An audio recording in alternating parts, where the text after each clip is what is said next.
আমরা তো মানুষ লাভ ছাড়া কোন কাজ করতে চাই না। আমি যেই বাক্যগুলো পড়েছি হাদিসের বিভিন্ন কিতাবের মধ্যে নকল করেছেন মুহাদ্দিসিন ইকরাম। নাসাই শরীফ থেকে আমি বলছি, রাসূলুল্লাহ সাল্লাল্লাহু আলাইহি ওয়াসাল্লাম নামাজের জন্য তৈয়ার হচ্ছেন। যেমন আমাদের মসজিদে অনেক সময় বলা হয় দাঁড়িয়ে কাতার সোজা করি, ইমাম সাহেব সামনে চলে যান, মুয়াজ্জিন ইকামত দিতে থাকেন। ঠিক এমন এক মুহূর্তে একজন সাহাবী বিড়বিড় করে পড়তে লাগলেন, কিন্তু আওয়াজটুকুন সরকার দু জাহান মুহাম্মদুর রাসূলুল্লাহর কর্ণকুহর পর্যন্ত পৌঁছে যায়। বাক্যগুলো এমন ছিল, আল্লাহু আকবার কাবীরা, আলহামদুলিল্লাহি কাসীরা, সুবহানাল্লাহি বুকরাতাও ওয়া আসীলা। কোন বর্ণনায় আলহামদুলিল্লাহ হামদান কাসীরা। নবী পাক সালাম দিলেন তথা নামাজ শেষ করলেন। মুসল্লিদের দিকে মুখটা ঘুরাইয়া বললেন, কে রে একটু আগে এই বাক্যগুলো উচ্চারণ করেছিলে? সাহাবী ভয়ে থরথর করে কাঁপতেছেন, কারণ পয়গম্বরের অনুমতি ছাড়া পয়গম্বরের সামনে বাক্য বলা অনুচিত। কথা বলেন ঠিক কিনা? সেটা যে কোনো সুন্দর কথাই হোক না কেন, নবী পাক যেখানে উপস্থিত আছেন এখানে অন্য কারো কথা বলার প্রয়োজন ছিল, কিন্তু নবীজি প্রশ্ন করার পর উত্তর দিতে যদি বিলম্ব হয়, আল্লাহ পাকের পক্ষ থেকে আয়াত নাযিল হওয়ার পূর্ণ ভয় আছে। কাজেই সাহাবী খুব শালীনতার সঙ্গে ভদ্রভাবে ভয়ার্থে আস্তে করে হাতটা উত্তোলন করলেন। নবীজি দেখতে পাচ্ছেন সাহাবীর হাত কাঁপে, তার মাঝে পূর্ণ ভয় এবং সম্মান বিরাজমান। নবীজি ডাকতে বললেন, সাহাবীরে ভয় পাওয়ার প্রয়োজন নাই, ভয় পাবি না, বরং তুই যখন এই বাক্যগুলো জবান দিয়ে উচ্চারণ করতেছিলি আমি দেখতেছিলাম কমাস কম 12 জন ফেরেশতা তোর নেকটা নিয়ে আল্লাহর দরবারে পৌঁছানোর জন্য কারাকারি শুরু করে দিয়েছে। কোন বর্ণনায় 19 জন ফেরেশতার কথা আছে। 12 থেকে 19 জন ফেরেশতা আজও যদি কেউ এই বাক্যগুলো উচ্চারণ করে, করা মাত্রই তার জবানের কাছে ওই ফেরেশতাগুলো তাৎক্ষণিক হাজির হয়ে যায়। সুবহানাল্লাহ বলবেন না? আলহামদুলিল্লাহ, আমাদের মুফতি সাহেব হুজুর চলে আসছেন।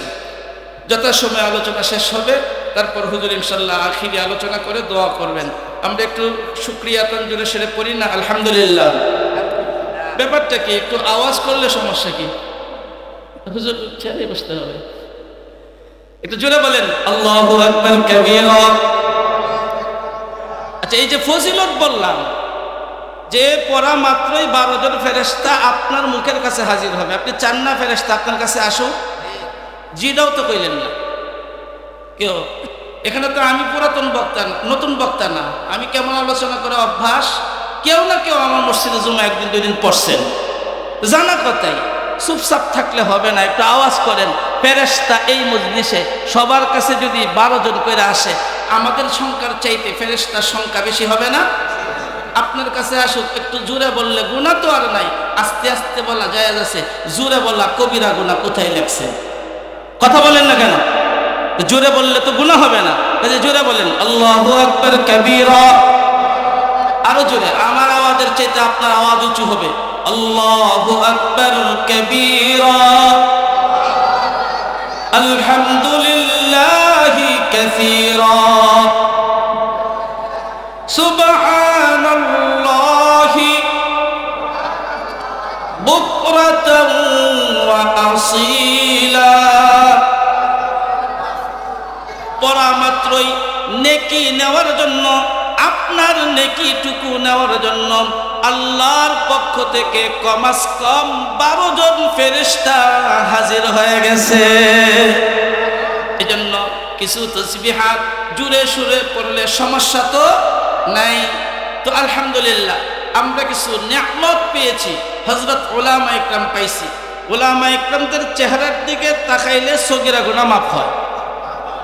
জোরে বলেন সুবহানাল্লাহ। আর সুবহানাল্লাহ বললে কত লাভ আছে, এর একটা লাভ বলি, কারণ লাভ ছাড়া আপনারা কথা বলবেন না। সুবহানাল্লাহ অর্থ হলো আল্লাহ পাক। বলেন সুবহানাল্লাহ অর্থ কি? জোরে বলতে হবে, সুবহানাল্লাহ অর্থ কি? আল্লাহ পাক। বান্দা যখন বারবার বলে আল্লাহ পাক, আল্লাহ পাক, আল্লাহ পাক, আল্লাহ পাক, বাংলায় না, কথাটা বলতে হবে আরবিতে। সুবহানাল্লাহ, সুবহানাল্লাহ, সুবহানাল্লাহ। আল্লাহ তাআলা ডাকতে বলেন, ফেরেশতারা রে সাক্ষী থাক, যে গোলাম আমারে বারবার বলে আমি আল্লাহ পবিত্র, আমি আল্লাহ পবিত্র, আমার ওই বান্দার মুখটা গুনাহ থেকে পবিত্র বানায়া দিলাম। কাজে নাম মালিকের নাম একটু জুড়ে সুরে নিলে সমস্যা আছে, বরং কেমনে নেব? নামে চু পর জবানম মেরাওয়াদ, নামে চু পর জবানম মেরাওয়াদ, হর বনমু আজ আসল জুয়ে শাওয়াদ। মালিকের নাম একটু জুড়ে সুরে নেব, নেওয়া যাবে তো ইনশাআল্লাহ। যেহেতু আল্লাহ তাআলা সুযোগ করে দিয়েছেন, বয়স আছে, পাইছি, এজন্য আল্লাহ তাআলার শুকরিয়া আদায় করা, এটা তো আমাদের জিম্মাদারি। হ্যাঁ, কত সুন্দর করে শুকরিয়া আদায় করার জন্য নবীরা পর্যন্ত আল্লাহ পাকের কাছে দরখাস্ত করছেন। আপনারা অবশ্যই সাইয়্যিদুনা সুলাইমান আলাইহিস সালাতু ওয়াস সালামের নাম শুনছেন, শুনেন নাই? উনি কত কিছু পেয়েছিলেন। এক তো হলো বাদশাহী পাইছেন, নবুয়ত পাইছেন, বাবাও তার পয়গম্বর ছিলেন, তিনি সাহেবে জাবুর ছিলেন। অনেক কিছু পাওয়ার পর একদিন আল্লাহ তাআলাকে ডাক দিলেন, রব্বি আউজি'নি আন আশকুরা নি'মাতাকাল্লাতী আন'আমতা আলাইয়া। ইয়া রাব্বাল আলামিন, তুমি আমারে অনেক কিছু দিয়েছো, আমি তোমার শুকরিয়া আদায় করেছি। আল্লাহ তুমি আমারে আরো কিছু বিষয় দাও। সুলাইমান, তুমি কি কি বিষয় আমার কাছে চাও? এক নম্বর তিনি আবদার করলেন, আউজি'নি আন আশকুরা নি'মাতাকাল্লাতী আন'আমতা আলাইয়া। আল্লাহ তুমি আমারে যেই সব নিয়ামত দিয়েছো, এই নিয়ামতগুলোর শুকরিয়া যেন আমি আদায় করতে পারি, তৌফিক দাও। আল্লাহ তাআলা জবাব দিয়ে দিলেন, যা সুলাইমান, তোমাকে দেয়া নিয়ামতগুলোর শুকরিয়া তুমি আদায় করতে পারবা, এই সক্ষমতা আমি আল্লাহ তোমারে দিয়ে দিলাম। তাফসীরের কিতাবে পরিষ্কার করে আরো লেখছেন, যেন আল্লাহ তাআলা এটাই বলে দিলেন, ওগো সুলাইমান, তোমারে আমি যত নিয়ামত দিয়েছি সবগুলোর শুকরিয়া তুমি আদায় করতে পেরেছো। জোরে বলি আল্লাহু আকবার। আমাদেরকে আল্লাহ কিছু দিবেন কিনা? অনেকেই বলেন এই পাই নাই, সেই পাই নাই। আমি আপনাদের সবার কাছে আজকে একটু জিজ্ঞেস করতে চাই, আমাদের এই হিজলহাটি বড়ইচটি গ্রামের কোন ছেলে বা মেয়ে অসুস্থ হয়েছে কিনা? এক কথাও তো কয় না। আজকের এই দিনে কোন ছেলে বা মেয়ে অসুস্থ হয়েছে কিনা? 2-4-5 হাজার টাকা গেছে কিনা? তোমার তো 1 টাকাও যায় নাই, বরং আল্লাহ তাআলা তোমারে তার রহমত দিয়া ওই খরচ থেকে বাঁচায়া দিছেন। ইচ্ছে করলে মালিক তোমারে এখন হাসপাতালে পাঠাইয়া 50,000 টাকা লাগাইতে পারতেন। এই যে 1 টাকাও লাগে নাই, এটা তোমার বাহাদুরি না, বরং আল্লাহ পাকের দয়া। পাই নাই আর পাই নাই বলো কি? তোমারে আল্লাহ প্রতিনিয়ত যা দিচ্ছেন তোমার দেখার সুযোগ নাই। তুমি অন্ধের মতো চলছো, কেমন জানি দেখেও না দেখার বান করছো, কেমন জানি ঘুমায় রইছো, তুমি যেন দেখতেই পাও না। এই যে শরীরের মাঝে রক্ত চলাচল একটু উল্টা পাল্টা হয়ে গেলেই তো হাসপাতালে দৌড় দেওয়া লাগবে। কথা বলেন ঠিক কিনা? আল্লাহ তাআলা লাখো কোটি নিয়ামত দিয়া তোমারে আমারে সুস্থ রাখছেন। এই সুস্থতার শুকরিয়া আদায় করার দরকার মনে হয় নাই? আছে না নাই? লা তুসআলুন্না ইয়াওমা ইদিন আনিন নাঈম। আমি যদি একটু সাহস নিয়ে বলি, এইভাবে তরজমা করতে হয়, কিয়ামতের ময়দানে কান ধইরা জিজ্ঞাসা জিজ্ঞেস করবে, বল তুই আমার নিয়ামত কি কি পেয়েছিলি আর নিয়ামত পাইয়া কি কি করেছিলি। আল্লাহ তাআলা অর্থ সম্পদ দিয়েছেন, কামাই রুজির ক্ষমতা দিয়েছেন, এই নিয়ামতের শুকরিয়া আদায় না করে বড় বড় মোবাইল নিয়ে সারা দিন সময়, সারা রাত সময় অপচয় করছি। কথা বলেন ঠিক কিনা? নিয়ামতের শুকরিয়া নাই। আল্লাহ তাআলা হঠাৎ করেই পরিকল্পনা মোতাবেক এলাকার মাঝে উন্নয়ন করে দিলেন, সুন্দর ব্যবস্থা করে দিলেন। কাজ কাম না করলেও এখন মোটামুটি সুন্দর চলা যায় এলাকার মানুষের জন্য বলছি। কিন্তু আমাদের ছেলে মেয়েগুলা এই উন্নত অর্থ সম্পদের মালিক হইয়া নিয়ামতের শুকরিয়া আদায়ের কোনো চিন্তা ভাবনা নাই, শুধু সময়কে জয়া আর জয়া করছে। কথা বলেন ঠিক কিনা? আর আমরাও যারা বহিরাগত আছি, আমাদের সময়েরও হিসাব আল্লাহর কাছে দিতে হবে কিনা জোরে বলেন। কাজেই নিয়ামত তো অনেক পাইছি, নিয়ামতের শুকরিয়া আদায় করতে হয় এটা যেন ভুলে গেছি। অথচ একজন নবী তিনি ডাকতে বলেন, আউজি'নি আন আশকুরা নি'মাতাকাল্লাতী আন'আমতা আলাইয়া। আল্লাহ তুমি আমারে যেই নিয়ামত দিছো এই নিয়ামতের শুকরিয়া যেন আদায় করতে পারি তৌফিক দাও। কই দিলাম। কই আরেকটা চাই। কই কি চাও? কই আমার আব্বা আম্মার নিয়ামতের শুকরিয়া যেন আদায় করতে পারি তৌফিক দিয়া দাও। আব্বা আম্মার নিয়ামতের শুকরিয়া বলতে অনেকগুলো ব্যাখ্যা আছে, তার মাঝে আমি একটা করছি। এটা আপনাদের একটু কষ্টদায়ক হতে পারে, খারাপ লাগতে পারে, তাও শোনা দরকার।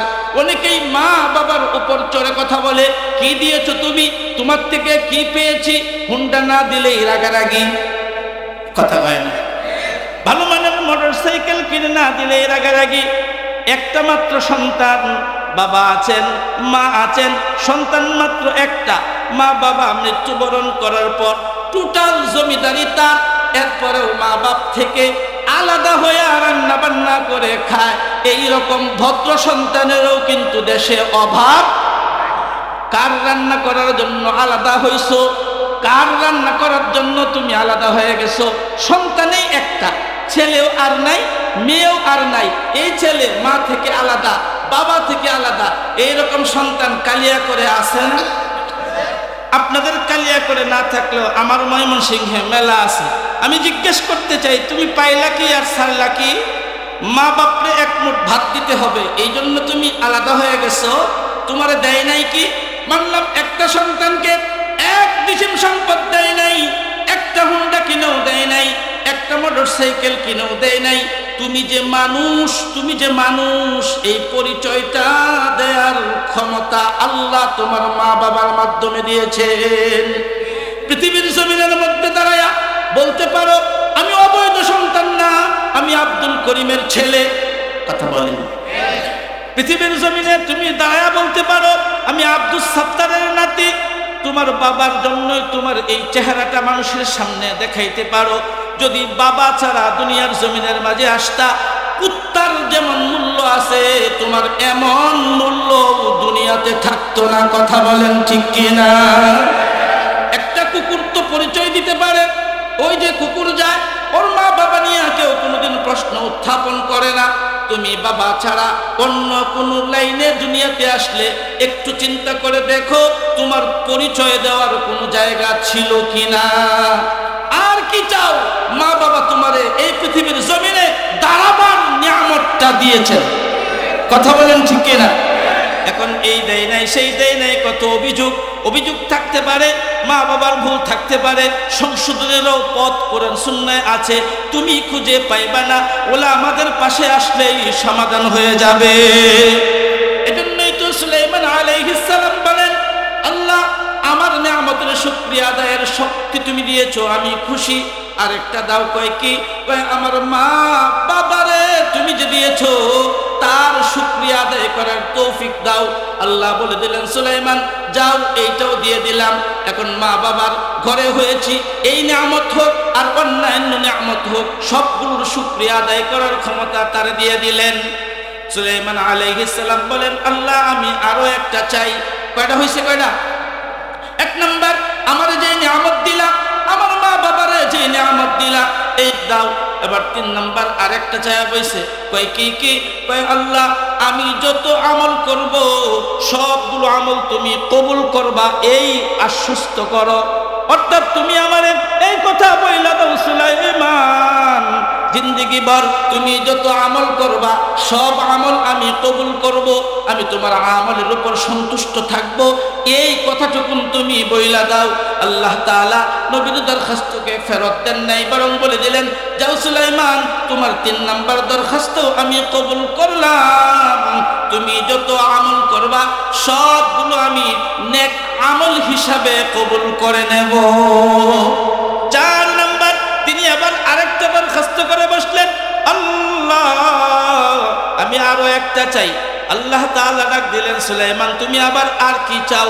কয় আল্লাহ তোমার নেককার বান্দাদের লিস্টে আছে না নাই?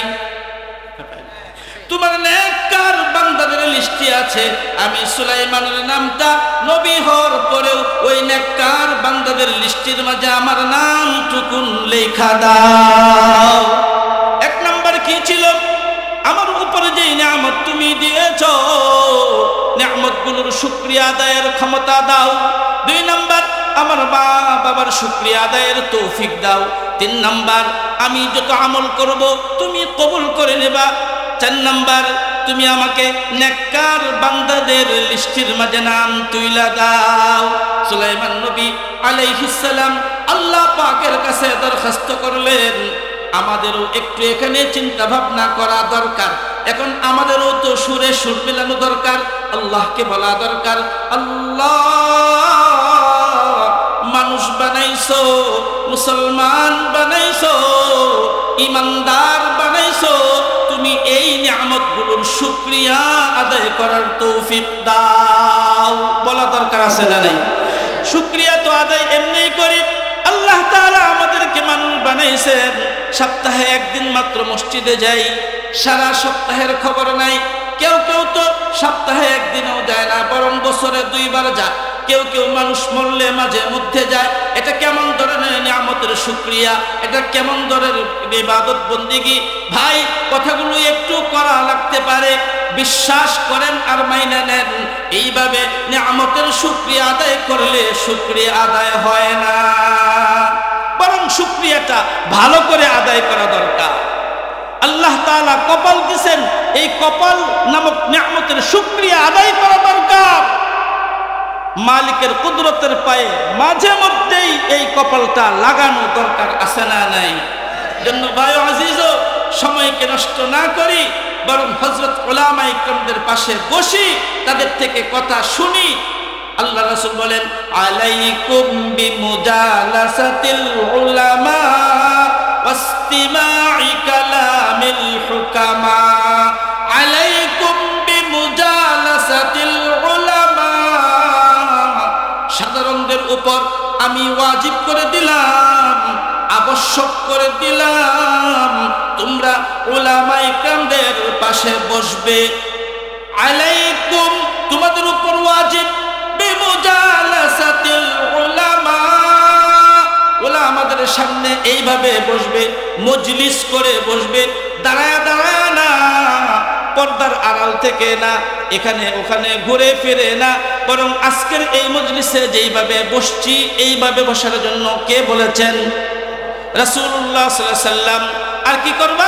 ওয়াসতিমা'i কালামিল হুকামা, তাদের হিকমতপূর্ণ কোরআন এবং সুন্নাহর কথাগুলা শুনবা। কই হুজুর বসলাম আর শুনলাম, লাভ কি হবে? ফা ইন্নাল্লাহ তাআলা ইউহয়িল কলবাল মাইতা কামা ইউহয়িল আরদাল মাইতা বিমাইল মাতার।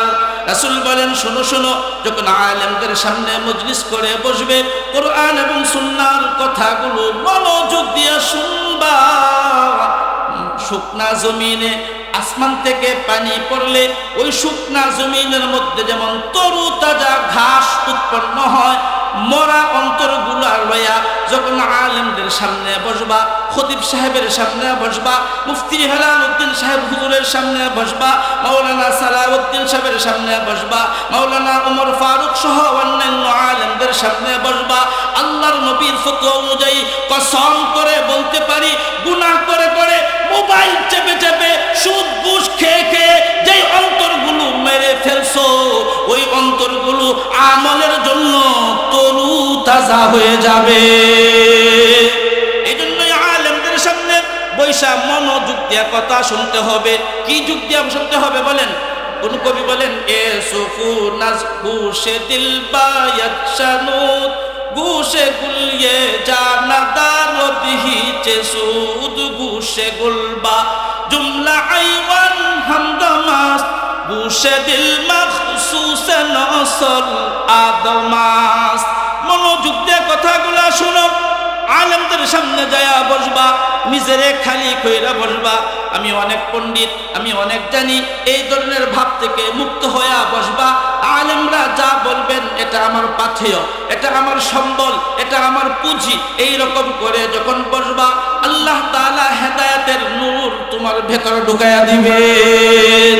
জন্য ভাই ও আজিজও, যেহেতু আগেই বলা হয়েছে আজকের মাহফিল খুব একটা লম্বা চড়া হবে না, অল্প সময় কথা হবে। এই অল্প সময়ের ভিতরেই আমাদের কিছু পুঁজি করে নেওয়া চাই। শুরুতে একটা কালেমা পড়ছিলাম, মনে আছে? কি জানি? হুজুর তো বলতেই পারবে, আপনারা বলেন আল্লাহু আকবার কাবীরা, সুবহানাল্লাহি আলহামদুলিল্লাহি কাসীরা, সুবহানাল্লাহি বুকরাতাম ওয়া আসীলা। এটা মাঝে মধ্যে পড়বো, পড়তে পারবেন ইনশাআল্লাহ।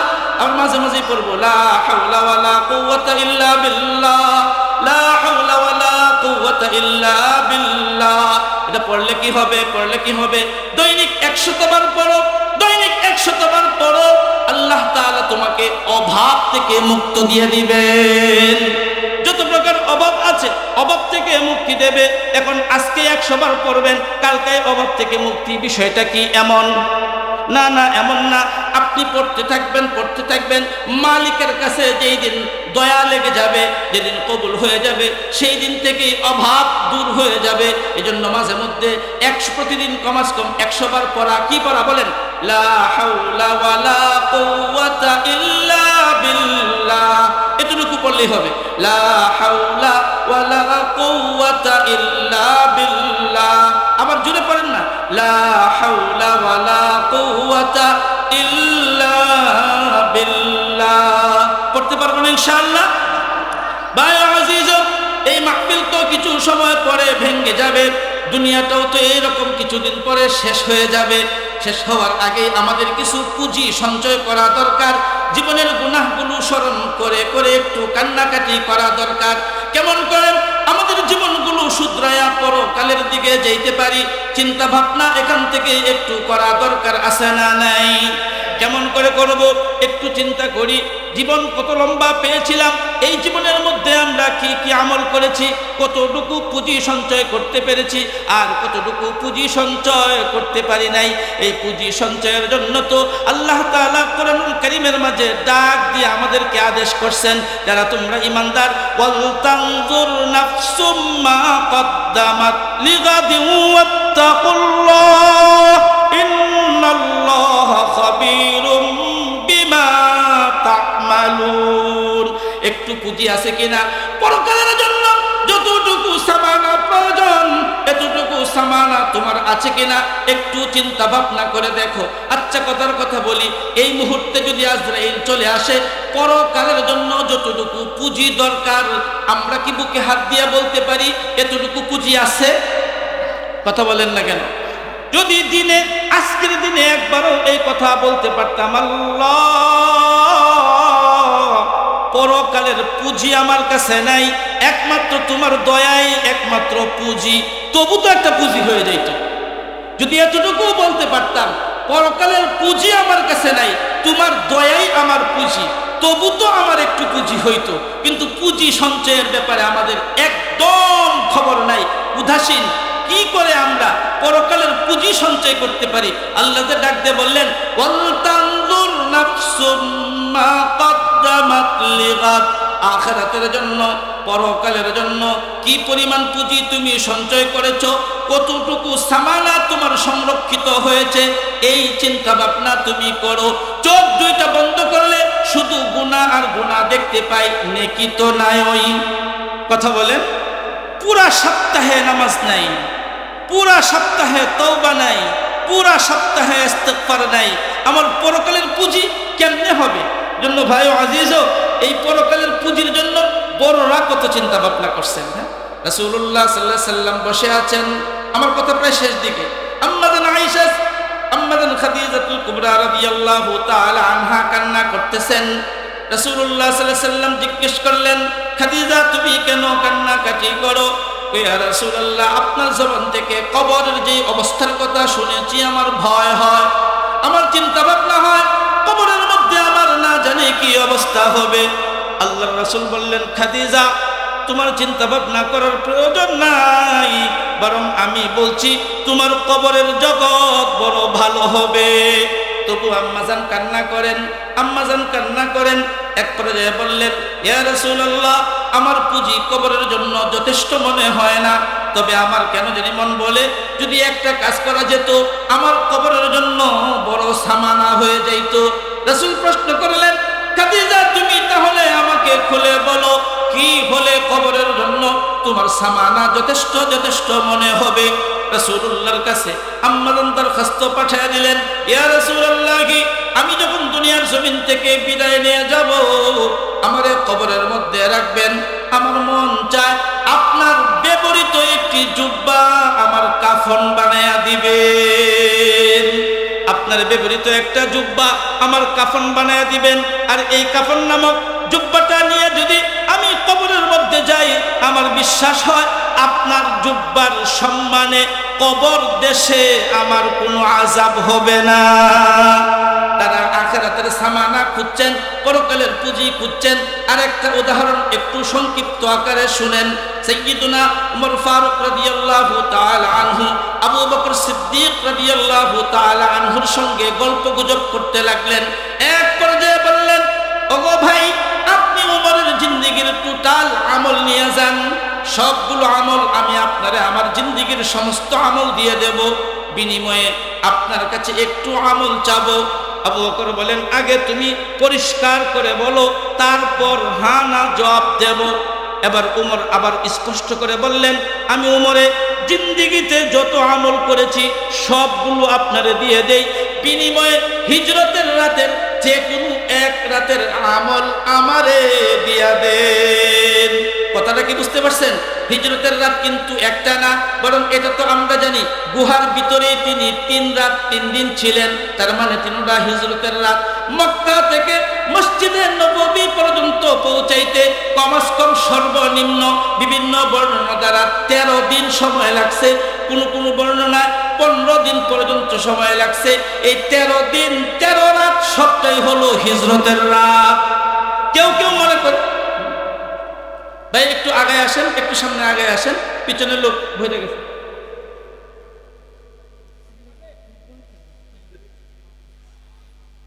একটু সামনে আগে আসেন, কারণ যেহেতু সামনে পিছনে জায়গা কম। আপনি দেখতে পাচ্ছেন হুজুর চলে আসছে, এই জন্য তো লম্বা আলোচনা করবো না, যথাসময়ে ছেড়ে দেওয়া হবে। এই সুযোগে আবার ওইটা পিছন দিক থেকে বাড়িতে যাওয়া শুরু করেন না।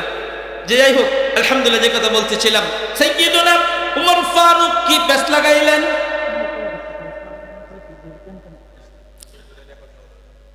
এই মাইকলা ভাই কই, একটু এদিকে আইলে ভালো হয়।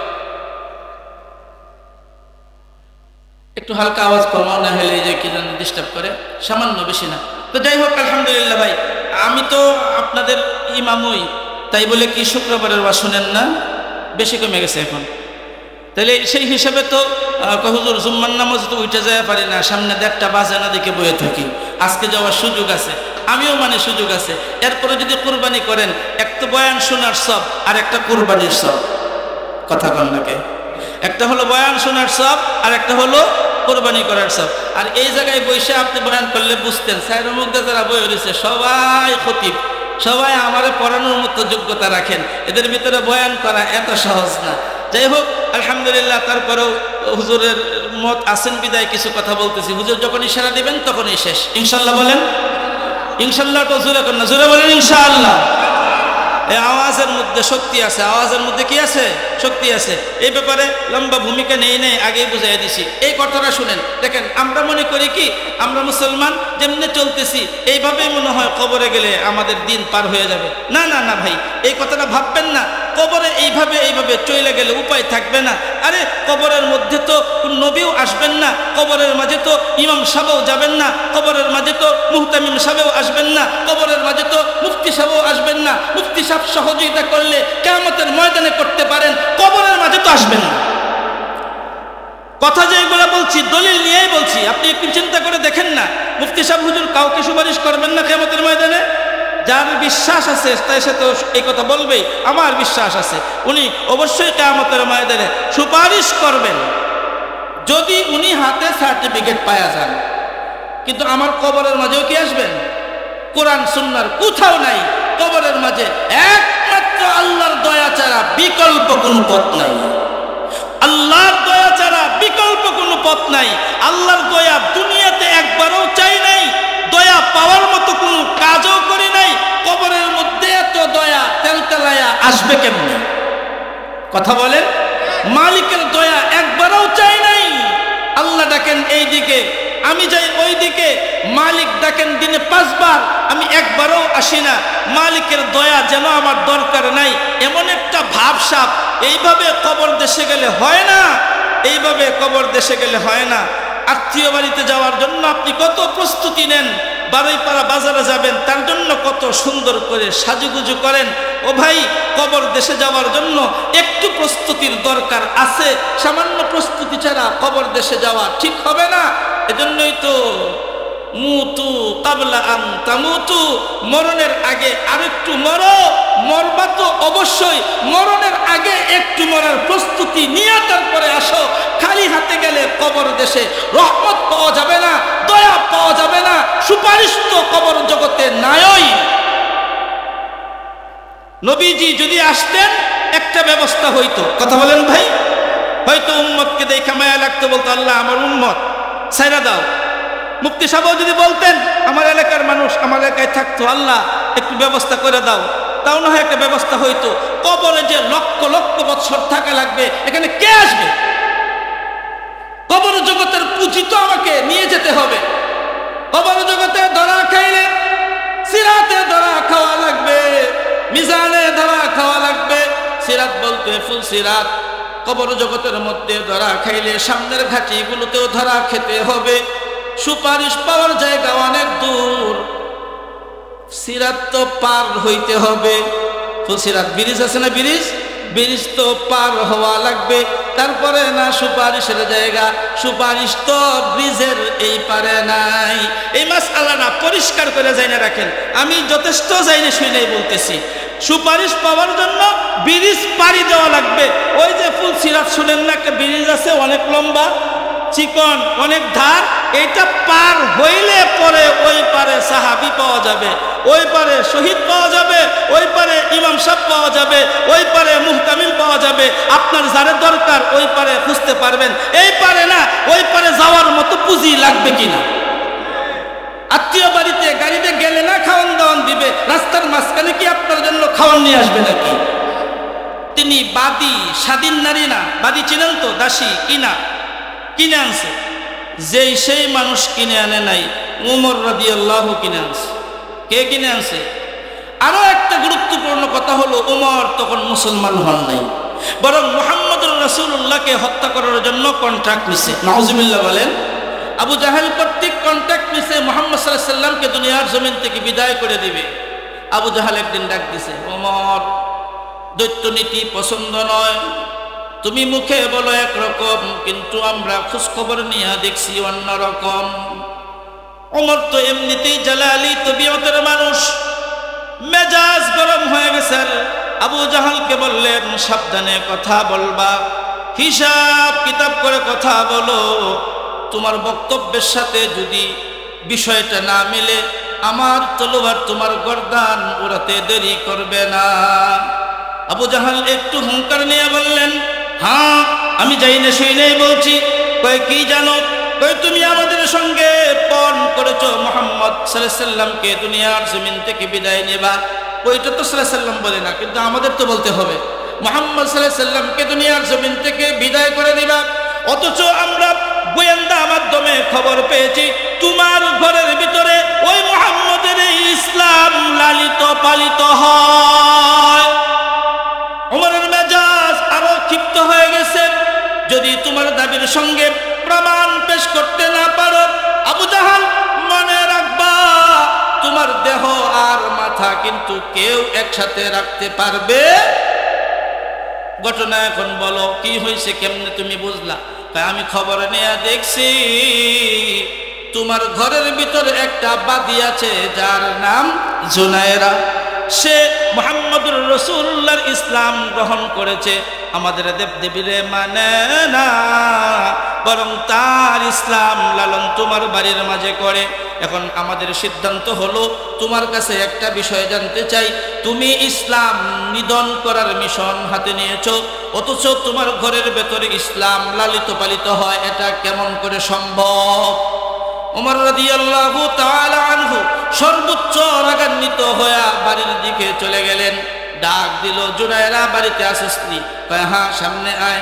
সামনে আসছে, প্রশ্ন করলেন এদিক ওদিক কোনো উত্তর দিবি না, কোনো দুই রকম কথা বলবি না, যা প্রশ্ন করছি তার জবাব দে। আমি জানতে চাই তুই মুহাম্মদুর রাসূলুল্লাহর ইসলাম গ্রহণ করেছিস কি না? হ্যাঁ না বলতে হবে। জুনায়রা কি জানি কি চিন্তা করে বলে দিলেন, হ্যাঁ ওমর, আমি মুহাম্মদুর রাসূলুল্লাহর ইসলাম গ্রহণ করেছি। সুবহানাল্লাহ বলবেন না? কে কে ঘুমাইতেছেন একটু তারা সুবহানাল্লাহ বলেন। না না, যে অবস্থা কি ছাইরা দিলে এখনই ছাইরা দিব নাকি? কোন না, আমি বলতেছি না যে ছাইরাই দেই, বাকি আপনাদের বালা না লাগলে জোর করে কথা বলার কোনো দরকার নাই, কিন্তু এইভাবে সুবহানাল্লাহ কেন? সুবহানাল্লাহ জোরে বলে কি গুনাহ হবে?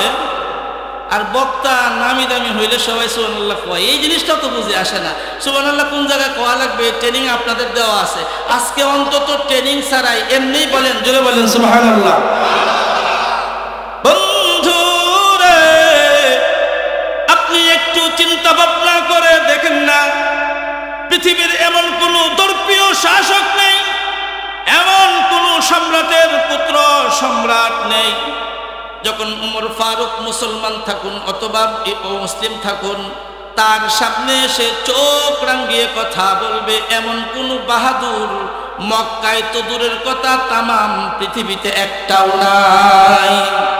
এমন একজন বাহাদুর উমরের সামনে দাঁড়াইয়া তার ধর্মের বিরুদ্ধে তার ওই টাকার কিনা বাদী জুনায়রা অকপটে স্বীকার করলেন, হ্যাঁ ওমর, আমি মুহাম্মদুর রাসূলুল্লাহর বায়াত গ্রহণ করেছি।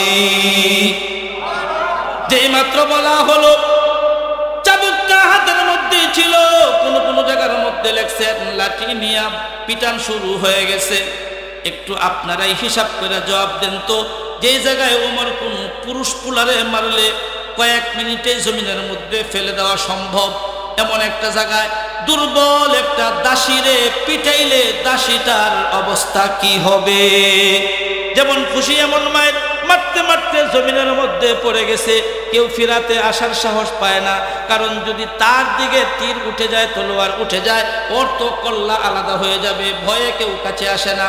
এক পর্যায়ে বাদীটা জমিনের মধ্যে বেহুশ হয়ে পড়ে গেছে, আর নড়াচড়া করে না। দূর থেকে মহিলারা ডাক দিলেন, ওমর এবার একটু থামো, আমরা পরীক্ষা করে নেই জুনায়রা নামক বাদী দুনিয়াতে আছে না চলে গেছে। যদি মইরা যায় থাকে, মরডারে মারলে তো আর কোনো লাভ নাই। এই কথা বলে ওমরকে একটু সরায়া পরীক্ষা নিরীক্ষা করে দেখে এখনো জুনায়রা দুনিয়ার জমিন থেকে বিদায় হয় নাই, এখন পর্যন্ত জীবিত আছে। মহিলারা যতটুকু তেল পানি দেওয়ার দিলেন, কিছুটা সুস্থ হলো। পরের দিন আবার ডাক দিলেন, গতকালকে তুই বলেছিলি মুহাম্মদুর রাসূলুল্লাহর ইসলাম গ্রহণ করেছিস, আজকে আমি জানতে চাই তুই কি এখন পর্যন্ত মুহাম্মদের ইসলাম ধর্মের মধ্যে আছিস না উমরের ধর্মের মধ্যে চলে আসছিস? এবার তিনি জবাব দিলেন, না না ওমর, আমি ওই ধর্মের মাঝে আছি, তোমার ধর্মে আসি নাই এবং আসবো না। যেই মাত্র এই কথাটুকু বলল, আবারও বেদম প্রহার শুরু হলো। প্রতিদিন একবার করে জিজ্ঞাসা করে আর একবার করে পেটানো শুরু করে, মারতে মারতে জমিনের মধ্যে যখন মরার মতো বেহুশ হয়ে পইরা যায়, এমন সময় ওমর সইরা দাঁড়ায়। বেশ কিছুদিন মারতে মারতে মারতে মারতে প্রতিদিন যদি একটা মানুষ এই রকম মার খায়, স্বাস্থ্য দিন দিন ভালো হয় না খারাপ হয়? এমন খারাপ হওয়া হয়েছে এখন আর তেমন চলতে পারে না। হঠাৎ দেখা গেল জুনায়রা আর চোখেও দেখে না, চোখ দুইটা আলো শূন্য হয়ে গেছে, এখন পরিপূর্ণ অন্ধ হয়ে গেছে, কিছুই আর দেখে না। শুধু দেখে না যেটা অন্ধ বলতে বুঝি এমন অন্ধ হয়ে গেছে। আবু জাহাল কাটা গায়ে তেল বা লবণ লাগানোর জন্য হাজির হয়ে গেছে। ডাকতে কয় জুনায়রা, তোরে প্রত্যেকটা দিন উমর তোরে মারে, যেমন খুশি এমন পিটায়, এরপরেও কি তুই এই ধর্ম ছাড়তে পারলি না? কেন তুই ছাড়ছিস না? শুন, তুই একবার শুধু আমারে বল, উমরের ধর্মটা আমি মেনে নিলাম, মুহাম্মদের ধর্ম আজকে থেকে আর লালন করব না, তোর চোখের উন্নত চিকিৎসার ব্যবস্থা আমরা করব, তোরে স্বাধীন করার ব্যবস্থা করব, এলাকার মাঝে এলাকার মানুষ বানানোর চেষ্টা করব, সম্পত্তি কিনে দেওয়া দরকার হলে কিনে দেব, তোর যত প্রকার নাগরিক সুখ সুবিধার প্রয়োজন আমরা সবগুলো দেব, শুধু একটাবার বলে দে মুহাম্মদকে আজ থেকে তুই ফলো করবি না, মুহাম্মদকে তুই আর মানবি না। জুনায়রা আবু জাহালকে জবাব দিয়ে দিয়েছেন, শুন, এই তোর দাবিটা আমি যতদিন জীবিত আছি ততদিন পূরণ হবে না। মনটা বড় খারাপ হয়ে গেছে। এবার আবু জাহাল তো খুব বুদ্ধিমান, আপনারা সবাই জানেন, মূলত এর দুনিয়ার জাগতিক বুদ্ধি ছিল অনেক, তর্কে পারবে না, তাই আবার সে বলে দিল, শুনো, আমি তো দেখতেছি তুমি আমাদের লাত, উজ্জা, মানাত ইত্যাদি দেবতার সঙ্গে বেয়াদবি করার কারণে আজকে তোমার দুইটা চোখ নষ্ট হয়ে গেছে। তুমি যদি আমাদের এই দেবতাগুলাকে আবার নিজের দেবতা হিসাবে মাইনা নাও, চোখ দুইটা ভালো হয়ে যাবে। না, তোর দেবতা আমার চোখ দেও নাই, নেও নাই, দিতে পারবে না, তোর দেবতার এই ক্ষমতা নাই। যুক্তিতর্ক শেষ। আবু জাহাল বাহিরে যায় এলান করে দিছে, এই যে উমরের বাদী জুনায়রা, এই জায়গায় হলো একটা গুরুত্বপূর্ণ কথা, ভালো করে খেয়াল করেন। এই যে উমরের বাদী জুনায়রা আমাদের দেবতাগুলোর সঙ্গে, আমাদের মূর্তিগুলোর সঙ্গে বেয়াদবি করেছে বিদায় আজকে তার এই করুণ অবস্থা। দেখো মূর্তির সঙ্গে বেয়াদবি করলে কি হয়? জুনায়রার চোখ যেমন চলে যায় এমন অন্ধ হতে হয়। জুনায়রার আওয়াজটা কানের মধ্যে লাইগা বড় দিলে কষ্ট পায় গেছে। এতদিন পর্যন্ত মারছে, মায়ের তো একটা কষ্ট দেহের মাঝে আলাদা আছে, কিন্তু আজকে কেমন জানি অন্তরের মাঝে একটা ব্যতিক্রম ব্যথা বেদনা শুরু হয়ে গেছে। গভীর রজনীতে মালিকের কুদরতের পায়ে সাজদা করে হাতটা সুন্দর করে উঁচু করে আল্লাহরে ডাক দিলেন, রব্বুল আলামিন, আমি যেই ঘটনা বলছি আল্লামা ইদ্রিস কান্ধলবী রহমতুল্লাহি আলাইহি সিরাতে মুস্তাফা নামক কিতাবের মধ্যে লেখছেন। রেফারেন্সটার জন্য দিলাম, কেউ হয়তো ভাবতে পারেন কোন থেকে জানি কইতে আছে। কারো সুযোগ থাকলে সিরাতে মুস্তাফা 3 খণ্ড কিনবেন, পড়তে একসময় পায়া যাইবেন। বন্ধুরে, যখন তিনি হাত উঁচু করলেন, হাত উত্তোলন করে রব্বুল আলামিনকে ডাক দিলেন, আল্লাহ, উমর আমারে এতদিন পর্যন্ত প্রহার করেছে, যত খুশি মারছে, আমারে যখন মারতেছিল আমি ভাবতেছিলাম উমরের মার অবস্থায় যেন আমি দুনিয়ার জমিন থেকে বিদায় নিয়ে যাই, পরকালে তোমার দরবারে দাঁড়ায় এতটুকু বলতে পারি, আমি বাদী মানুষ, ইসলামের জন্য, নবী মুহাম্মদের জন্য তেমন কিছুই করতে পারি নাই, শুধু ঈমান আনে জীবনটা দিয়ে দিছি। এতটুকু পুঁজি নিয়ে আমি কবরের মাঝে আসতে চেয়েছিলাম, এতটুকু পুঁজি। কি বুঝলেন এই কথাটা? একটু চিন্তা করেন তো, কি বলতে চায়? ওই এতটুকু পুঁজি, কি পুঁজি? ইসলামের জন্য কিচ্ছু করতে পারি নাই, শুধু জীবনটা দিয়ে দিছি। আর আমরা তো ইসলামের জন্য দিনে 5 বেলা নামাজ পড়লে আধা ঘন্টা সময়ের বেশি লাগে না। 4 রাকাত করে ফরজ পড়লে, শুধু ফরজ নামাজগুলো পড়লে 21 মিনিট সময়ের বেশি লাগে না। সুন্নত সহ সবকিছু পড়লে 33 মিনিটের সময় বেশি লাগে না। আমাদের হাতে তো আধা ঘন্টা সময়ই নাই। কথা বলেন, ওয়াজ মাহফিলে 10টার ভিতরে বয়ান শেষ হবে, অনেকের এই ধৈর্যটুকু নাই। আহা, আর তারা বলেন কি ইসলামের জন্য অন্য কোনো কামাই তো নাই, শুধু জীবনটুকু দিয়ে দিতে চাই। খুবাইব ইবনে আদি রাদিয়াল্লাহু তাআলা আনহুকে যখন ধরল, মারতেছে, এমন মারা মারছে, সবথেকে নির্মমভাবে যাদেরকে শহীদ করা হয়েছে তার মাঝে একজন খুবাইব ইবনে আদি রাদিয়াল্লাহু তাআলা আনহু। ওনারা এমনভাবে মারতেছে, কাটে মারে। তবে মরণের আগে 2 রাকাত নামাজ পড়ার সুযোগ চেয়েছিলেন, মক্কার কাফেররা তারা এই সময়টুকু দিয়েছিলেন। একবার প্রশ্ন করছে যে তুমি তোমার পরিবর্তে মুহাম্মদ সাল্লাল্লাহু আলাইহি সাল্লামকে চাও, তোমাকে ছেড়ে দেব, মুহাম্মদ যেন এই শাস্তি ভোগ করে। মুহাম্মদ সাল্লাল্লাহু আলাইহি সাল্লাম তো এখানে নাই, শুধু তুমি মুখ দিয়ে একবার বলো তাই ছেড়ে দেব। কোনো কথা বলে না। যখন তিনারে দেহটা এদিক তাকান, ওনার এই আস্থা দেহটাকে ধইরা ভাঙ্গে দিছে। কাটা এক জিনিস আর ভাঙ্গা আরেক জিনিস। আস্থা দেহটাকে ধইরা ভাঙ্গে দিছে, হাতগুলো এরকম কয়েকজনে ধইরা এরকম মটমট করে ভাঙছে, এরকম শরীরে জায়গায় জায়গায় ভাঙছে, আগে ভাঙছে পরে কাটছে। একটু কথাটা কি বুঝতে পারতেছেন আপনারা? আস্থা মানুষটাকে কয়েকজনে ধইরা ভাঙ্গে দিছে। এইভাবে যখন ভাঙ্গা শুরু হয়েছে, আহা, এই ঘটনার বিবরণ অন্য সাহাবীরা দিছেন। একজন সাহাবী তো মাঝে মধ্যেই বেহুশ হয়ে পড়ে যাইতেন। আমের রাদিয়াল্লাহু তাআলা আনহু মাঝে মধ্যে বেহুশ হয়ে পড়ে যাইতেন। কেউ জিজ্ঞেস করলে বলতেন, আমার যখন খুবাইব ইবনে আদিল মৃত্যুর কথা স্মরণ হয় আমার হুশ থাকে না, আমি এভাবে পইরা যাই। যখন এরকম ভাঙ্গা ভাঙ্গা শুরু হয়েছে, আরেকবার কাটা শুরু হয়েছে, রক্ত যখন প্রবাহিত হয়, তখন তিনি বলেন, এতক্ষণ আমি কথা বলি নাই, এখন তোমরা শুনো, আমার জীবনের পরিবর্তে মুহাম্মদুর রাসূলুল্লাহর পায়ে একটা কাটা বিধুক, এটাও আমি চাই না। এখন যেহেতু আমার শরীর থেকে রক্ত প্রবাহিত হচ্ছে, আমি নিশ্চিত আমি মারা যাব, তাই এখন কথা প্রকাশ করলাম। আরে সাহাবারা তো জীবন দিয়ে দিতেন ইসলামের বিনিময়ে, যে জীবনটা দিয়ে দিলাম আর ইসলামকে সামনে রেখে এতটুকু যেন বলতে পারি কিছু আমল করতে পারি নাই, তুমি যে জীবনটা দিছিলা এই জীবনটা শুধু দিয়ে আসলাম। এই ব্যাপারে যদি কথা বলতে চাই অনেক লম্বা হয়ে যাবে। ছোট্ট একটা কথা হুজুর মাঝখানে বলেই ফেলাই। হযরত আলী রাদিয়াল্লাহু তাআলা আনহু আছেন, কথা ভালো করে খেয়াল করেন। হযরত হুসাইন রাদিয়াল্লাহু আছেন, হাসান বড় ভাই তিনিও আছেন। তো ছোট গুলারে মানুষ বেশি কুলে নেয় না বুড়া গুলারে কুলে নেন? দেখছো এরা কুলে নেয় না, তাই কিছু কয়ও না। আপনার ঘরে কোলে ছোট কোলে মা বাবা নেয় নাই, নিচে নিচে দুই তিনজনে কয় যারা মুখ বন্ধ করছে হ্যাঁ করো, কিন্তু নিচে ঠিকই হয়তো ভুলে গেছে। আর যদি না বলতো বাবার জন্য জীবিত হোক আর মৃত হোক প্রতিদিন দোয়া করতো। কথা কয় না হুজুর, এই জন্যই তো কথা কই না, আপনি একটু পরপর উচিত কথা কনকে। যদি কুলে নিয়েছেন একথা স্বীকার করেন, মা বাবা জীবিত হোক আর মৃত হোক তাদের জন্য দৈনিক দোয়া করা আমাদের অপরিহার্য কর্তব্য, দায়িত্ব। কথা বলেন ঠিক কিনা? বলতে পারেন হুজুর আপনারা করেন কিনা? আমরা তো করি। আপনার 14 গোষ্ঠী আমার 14 গোষ্ঠী সহ করি। রব্বিল হামহুমা কামা রাব্বায়ানি সগীরা, কমস কম দিনে 5 বার বলি। কথা বলেন ঠিক কিনা? মাঝে মধ্যে মিস হয়ে গেলে আপনাকে বাড়িতে দাওয়াত খাইতে যায় একদিন পরই, এই জন্য দিনে 5 বার পুরা হয়। তাও কি ঠিক বেঠিক কইবেন না? আপনি আপনার বাবার জন্য দোয়া করেন না কেন? আপনারা তো কুলে নিছে অনেক আদর করছে, এটাই তো কথা। আল্লাহ আমার বাবা যেমনি আমার কুলে নিছে আদর করছে, তুমি এমনি আমার বাবারে রহমতের কুলে নিও, এটাই হলো দোয়া। আমার বাবা যেরকম আমার চুমু দিছে, তোমার কুদরতি রহমতি একটা চুম্বন দিও, এটাই তো হলো তার অর্থ।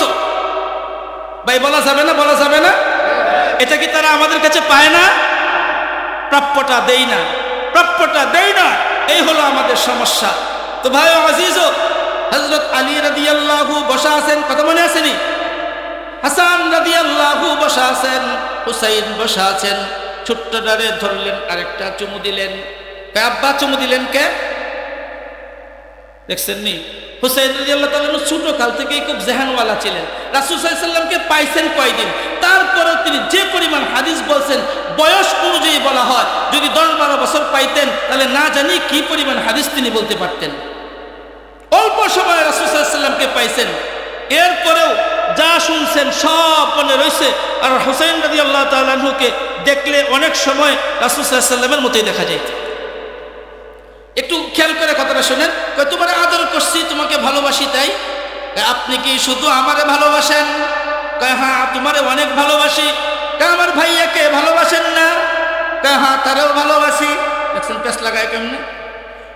আপনি কি শুধু আমরা দুইজনকে ভালোবাসেন, আম্মাকে ভালোবাসেন না? হ্যাঁ তোমার আম্মুকেও ভালোবাসি। আব্বাজান আপনি কি বলতে পারবেন আমারে বেশি ভালোবাসেন না ভাইয়াকে বেশি ভালোবাসেন না আম্মাকে ভালোবাসেন? এইরকম চ্যাম্পিয়ন কেউ এনে থাকলে একটু দাঁড়ান, মুরিদ হয়ে যাবো। আছেন? অনেক তো জ্ঞান আছে।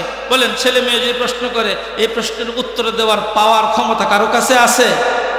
একটা ঠাড়া মিশা কথা কই দেবো, তোমরা দুজনে বেশি ভালোবাসি কথা কন। এভাবে হয়তো একটা কিছু বলতে হবে, আর না হয় গোড়ায় পাশে বলতে হবে, কয় এতটুকু জানো তোমাদেরকে ভালোবাসি, সব ভালোবাসার ভাগ করা যায় না, কয় একটা পরীক্ষা করা যায়, কিছু কিছু ভালোবাসার ভাগ করা যায়। কয় তুমি কেমনে ভাগ করতে চাও বলো?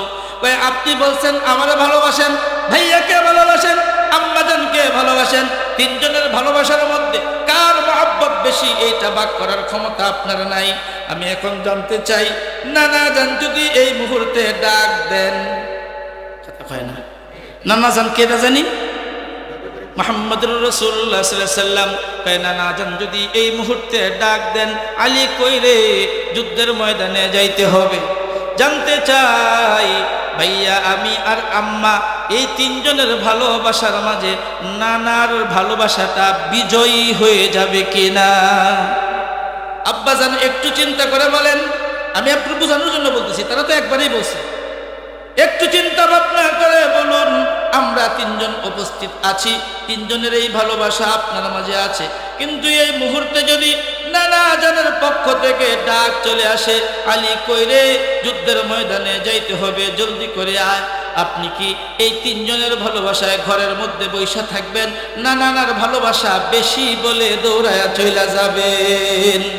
কিতাবের মধ্যে লেখে আলী রাদিয়াল্লাহু তাআলা আনহুর চেহারাটা লাল টকটকা হয়ে গেছে, এমনিতেই তো আগ থেকে তিনি খুব সুন্দর, আরো চেহারাটা লাল হয়ে গেছে। সুন্দর মানুষের চেহারা লাল হয়ে গেলে আনার আনার হয়ে যায়, কথা কয় না? আর আমার মতো মানুষ রাগ করলে বুঝাই যায় না, কারণ এটা বাতি ছাড়া দেখা যায় না। রাখবেন আপনার ইসলাম, আপনি দেখে রাখবেন আপনার আমল, আপনি দেখে রাখবেন। যদি দেখে না রাখেন টুকটাক যা আছে এগুলোও হারিয়ে যাবে। যদি দেখে না রাখেন টুকটাক যা আছে এগুলোও কিন্তু হারিয়ে যাবে। যেন আমার জীবনের এই টুকটাক আমলগুলো না হারায়, কবর পর্যন্ত নিয়ে যেতে পারি। এই জন্য পাহারাদারি আপনাকে আমাকে, আমারটা আমার করতে হবে, আপনারটা আপনার করতে হবে। সর্বশেষ কথা যেটা বলতে চাই, সন্ধ্যা থেকে শুরু হয়ে এই পর্যন্ত যতগুলো কথা শুনলাম, যে সময়টুকু কুরবানি করলাম, কিছু নেকি হয়েছে কি হয় নাই? যাদের বিশ্বাস আছে একটু জোরে বলতে হবে, কিছু নাকি হয়েছে কি হয় নাই? বরং আপনাদেরকে আশ্বস্ত করার জন্য বলতে পারি, যতক্ষণ এখানে বসেছিলাম বৃষ্টি পড়লে পানি যে এরকম পড়তো, আল্লাহর রহমত এইভাবে পড়তেছে। এই রহমতটুকু কবর দেশে লয়ে যাওয়া দরকার আছে না নাই? এই রহমতটুকু কবর দেশে লয়ে যাওয়া দরকার আছে না নাই? এজন্য ভাই আজিজ, আচ্ছা এমনি এমনি লয়ে যেতে পারবো, কোন জায়গায় বাধা হবে না? আমার শেষ কথা, আপনারা বুঝতেছেন আমি কোথায় একদম শেষের দিকে নিয়ে গেছি। এমনি এমনি 1 লক্ষ টাকা 12 পারা হাতে করে নিয়ে যাওয়া যাবে? রাত্রে হাতের মুঠের মধ্যে মোবাইল যেমনি রাখেন, এইভাবে 1 লাখ টাকা নিয়ে যাবেন আপনি? আপনি যত বড় বাহাদুরই হন, সুর তো সব জায়গায় সুরেই, কথা কয় না? সে তো সুযোগ পাইলেই চুরি করে নিয়ে যাবে। আমাদের জীবনের আমলগুলো চুরি করে নেওয়ার মতো চোর, নির্লজ্জ চোর একটা আছে না নাই? এর মাঝে একটা হলো শয়তান, আর একটা হলো নিজের মন, আর একটা হলো এই দুনিয়া নামক গ্রহ, কথা কয় না? এই দুনিয়াও কার কেড়ে নিতে পারে? আমার আপনার আমল। এই নফসও কেড়ে নিতে পারে। আবার শয়তান তো লেগেই আছে। এই আমলগুলা নিয়ে কেমনে কবর জগতে যাব, এইটা তো এখন থেকেই হিসাব করা দরকার। বয়ান শুনলে তো এতটুকু আশা হয়, আল্লাহ আজকে থেকে নিয়ত করলাম, ওয়াদা করলাম, ফজর থেকে নামাজ ছাড়বো না। যে নামাজগুলো ছুটে গেছে পড়বো আর তওবা করব, পড়বো আর তওবা করব। কথা বলেন ঠিক কিনা? এ ভাই করা করি একটা কথা বলি, বেনামাজি রাসূলের সামনে যাইতে সাহস পাবে না, সুপারিশ কেমনে পাবে? কথাটা অনেক করা হয়ে গেছে, বইলেও বলতে পারলাম না। কথাটা যে বললাম, বলা হলো যে সমাজে থাকি, সেই সমাজের ভাইয়েরা নামাজ পড়ছেন না, আমরা যদি না বলি বলবে কে বলেন তো দেখি? এখন যদি বলেন হুজুর এগুলো বলতেছেন কেন, আমরা যারা ইমামতি করি আমরা যদি না বলি কে আর বলবে? আমাদের একটা জিম্মেদারি, রাগ করবেন না, বেতন দিচ্ছেন, খাওয়াচ্ছেন, এতটুকু জিম্মেদারি। বলেন এইভাবে না বললে কোন ভাবে বলবো? যদি বলেন হুজুর পায়ে ধরেন, আগামী ফজর থেকে মরণ পর্যন্ত নামাজ পড়বো, আসেন মুফতি সাহেব হুজুরের সামনে, এই শত মানুষের সামনে পায়ে ধরতে প্রস্তুত আছি।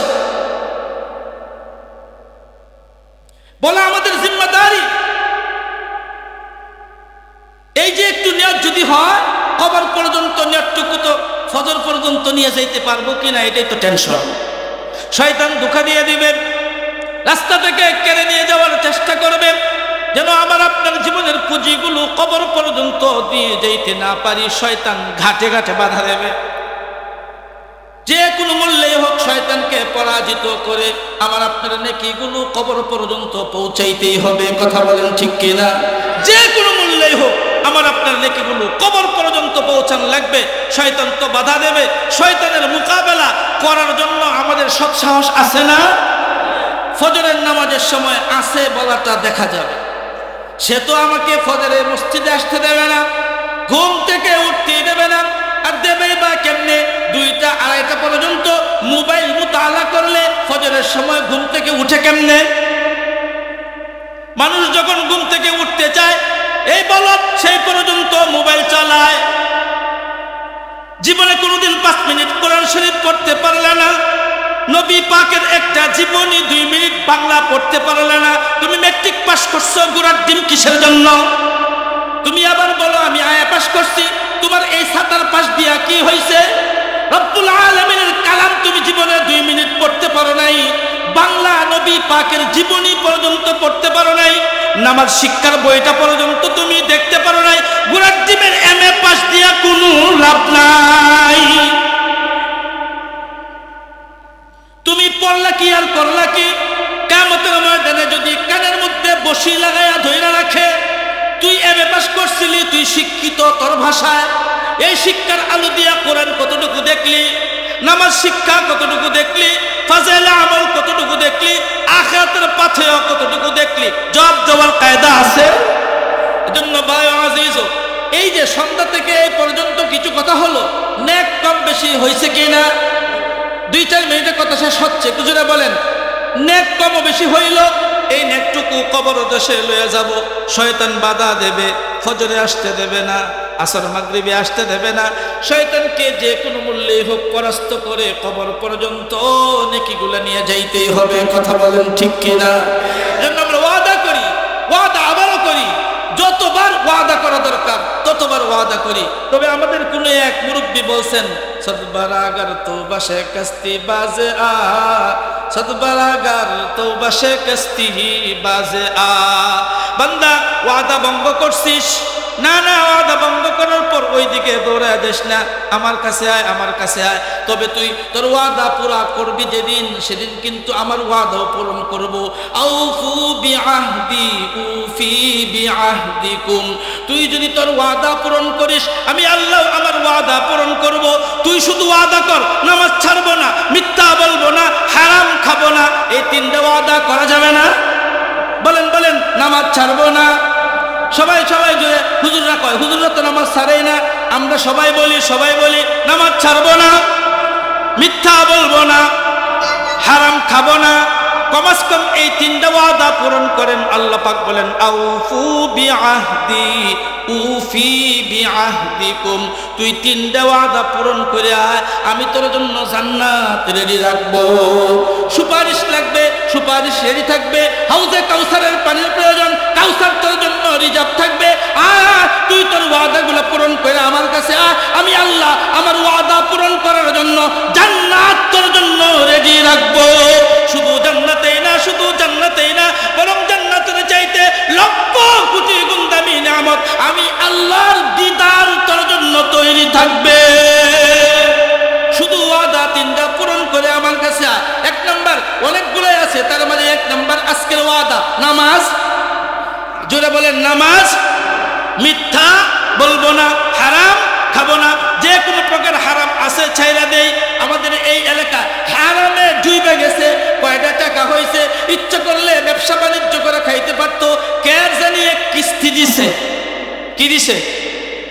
প্রথম আমি কিস্তি শব্দ নিয়ে খুব বিপদে পড়ছি, কারণ কিস্তি শব্দের আরেক অর্থ হলো নৌকা। কথা কয় না? কিস্তি শব্দের আরেক অর্থ নৌকা। জায়গায় জায়গায় কিস্তি অফিস লেখা, তো ভাবলাম সবগুলো আওয়ামী লীগের অফিস। কথা কয় না? কিন্তু আওয়ামী লীগের অফিসের সাথে এই জায়গায় একটা বেমিল। এখন নৌকা ছবি টানান থাকে, এখানে ছবি টানান নাই। পরে আর একটু অল্প সময়ের মধ্যে বুঝলাম এই কিস্তি মানে টাকা দেওয়ার অফিস। কুকুর যে গু খায় এটা তার জন্য হালাল খায়। আপনি কি বলবেন জানি না, আমি যেটা বলছি এটা ভালো করে মনে রাখেন। কুকুর যে পায়খানা খায়, কুকুরের পায়খানা কুকুরের জন্য খাওয়া, কুকুরের জন্য হালাল, কথা কয় না। আর যারা কিস্তি দিয়া খান, কিস্তি নিয়ে খান, কুকুরের চাইতেও নিকৃষ্ট খাবার আপনি খান। সমাজের মাঝে আপনাকে ভদ্র মানুষ বলার কোনো সুযোগ নাই, বরং এই সমাজে সর্বনিকৃষ্ট মানুষের একজন হলো কিস্তিওয়ালা, কথা কয় না। সর্বনিকৃষ্ট প্রাণী আপনি। আপনার এই পাপ থেকে বেঁচে আসা আল্লাহ পাকের আদেশ। এবার আপনি বুঝেন, মালিকের আদেশ ছাড়বেন না ধরবেন? মালিকের আদেশ যদি লঙ্ঘন করেন, ছাড়া দেন, পরকালে আল্লাহ পাক ফেরেশতাকে পিঠাইতে ভয় করবেন, কথা কয় না, কথা কয় না।